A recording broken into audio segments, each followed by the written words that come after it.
everyone, welcome back to Sunny Live channel. Thank you so much guys for tuning in. I'm here to update you of what's going to happen on the river from the 1st to the 5th of March 2021 on Monday.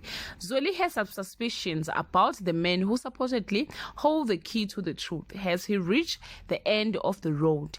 Mabutho realizes his blesser train is going off rails on Tuesday. Lindiwe's tormentor remains one step ahead of her. Mabutho and Kabzela find themselves pulled back into saving their community by more desperate pleas on Wednesday. Cobra is very upset when he realizes that Lady Luck is not coming to his door. Zweli gets increasingly frustrated when things don't go his way on Thursday.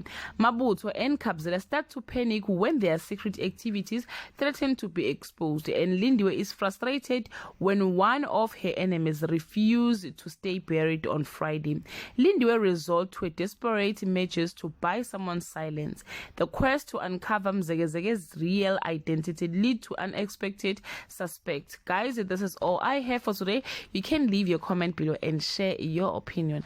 Bye.